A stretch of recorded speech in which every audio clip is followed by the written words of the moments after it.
Hi there, welcome to the latest episode of my 10-minute moan. The topic of this 10-minute moan isn't really a moan at all. It's more an observation about the latest two polls to come out about next week's general election and how it affects, obviously, the SNP, because I ain't that bothered about how many seats anybody else gets apart from the SNP, and I want them to get zero. But before the election started, I was discussing what I wanted to happen at this Westminster election, and I pitched my aims of a successful night if the SNP seats came down from the 48 that they won at the last election to 20 to 25. That would half the amount of seats that they won in 2019. So that's where I am at, and that's where I still remain. Although we've seen some polls, some that suggested, I think the lowest I seen was 7. I think I seen another one suggested 11 seats to the SNP, but all obviously below where I thought. But again, we've seen some odd ones, like the company that the Scottish Government pay £5 million a year to provide them with marketing data. They surprisingly or not got the SNP at 29 or 30 seats, right? Now, even that would be quite a big reduction, probably losing about a third of their seats, but that was like a one-off. The rest of them have been probably around about the 20 odds, right? So there's a new one out, and the Daily Express have wrote an article about both of them. So I'll just have a look at their article and we'll see where we are.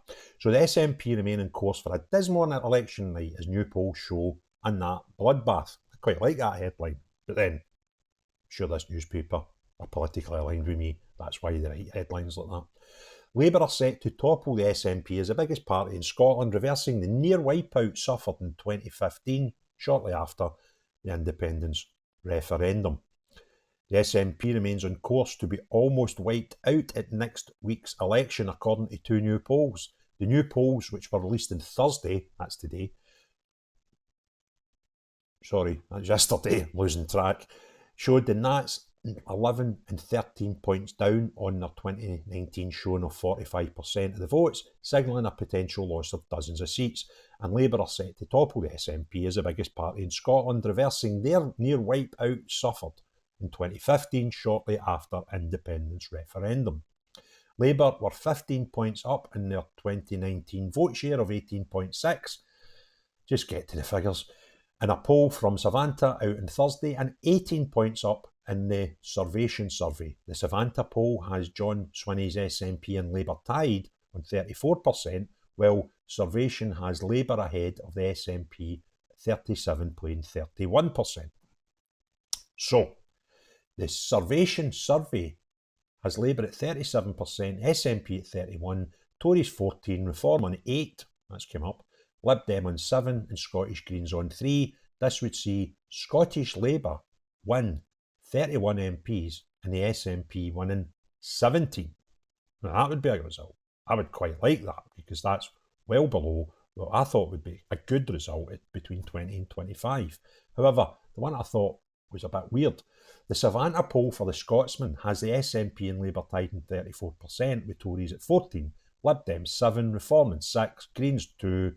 That would see 28 Labour MPs, 18 for the SNP. And folk go, well, how can that be if they're tied for votes? Because then when you whittle that down to constituency level, then obviously you can suggest how many seats somebody would win. And the way that these votes are redistributed, that would see 28 Labour and 18 for the SNP. Again, that would be a great result. 6 for the Tories, 5 for the Lib Dems. Craig Hoy, the Scottish Tory party chairman, said the SNP were down, but they are not out, and urged voters to rout the Nats next week. He added, key seats are on a knife edge, and a vote for any other party risks letting SNP MPs win. And I totally agree with that. This will mean a Nationalist MP only focusing on independence rather than the real priorities facing the people of Scotland. Election professor, I like these professors, Sir John Curtis, said only around 2/3 of the current pro-independence support are minded to vote for the SNP on Thursday. I tend to agree with that because I speak to more and more nationalists each day, who have lost faith in them and aren't going to vote for them. And that sort of ties together with, if you think the split for independence is roughly 50-50, and people will argue who's above and whatever, but if I say it's roughly 50-50, that means anything with 40 on it for voting for nationalists, and if you say 2/3 authority, would agree with the polls. So that makes sense to me. There is a little sign that John Swinney is making any significant progress in enhancing his personal popularity or in persuading voters that his party is united. I think that's a massive point. John Swinney is a wet glove, right? And you can see splits in the party. And I believe after this election, we'll see even more when you find there'll be dozens of SNP MPs suddenly not MPs anymore. And they'll be a bit disenfranchised from the party. That's probably caused them to lose their seats. It could be half decent MPs for all I know. I don't study them that much. I just hear them moaning about Westminster a lot. But I don't know what they do for their constituencies. But some of them might do well. And they've now lost their jobs just because the SNP's such a shit show. So I believe that they are far from united. And we'll see more evidence of that after the election. And despite his attacks on the prospects of public spending under a UK Labour government, the SNP still trail Labour as the best party in health. Scottish Liberal Democrat MSP Willie Rennie blasted his record as leader, saying John Swinney has failed to get control of the SNP camper van as it hurtles towards the cliff edge.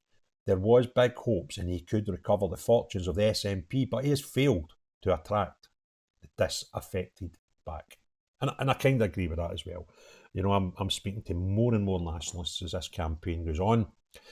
A lot of them like what I'm doing because I'm so anti-SNP, and so are they. And I've actually got a bit of empathy for them, if I'm honest with you, because the vehicle that they seen that was going to deliver independence for them has crashed and burned.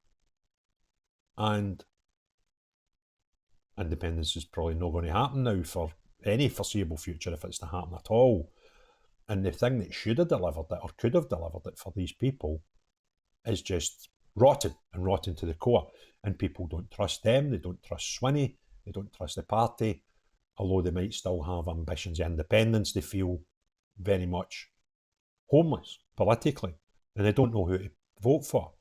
I've spoke to a couple of unionists in the last day that actually do not have a clue who to vote for, because they know they can't vote for SNP, they can't vote for Alba because they don't have a constituency, a candidate in their constituency, and they genuinely don't know where to go, and they hate the other parties for different reasons. But one of them's a female, and she feels very strongly that she must vote. Not voting is not an option for her. So she's in turmoil. Just genuinely doesn't know where to vote. And the last I spoke was heading in the direction of Reform. And think about that for a minute. I was a fully paid up member of the SNP independence bandwagon. Now even considering voting for somebody as far right as referendum shows you the mental gymnastics these people are having to deal with. And it's a bit scary.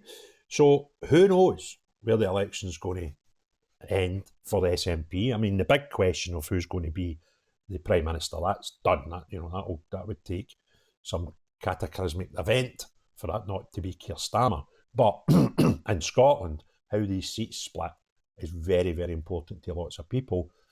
And my own reason is that I believe that a successful campaign against the SNP at this election and the next Holyrood election could actually see them bankrupt.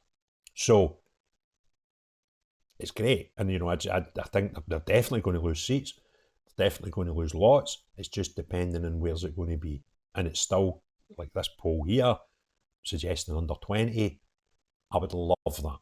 Absolutely love that, because I would still see it as a success if the number landed anywhere between 20 and 25.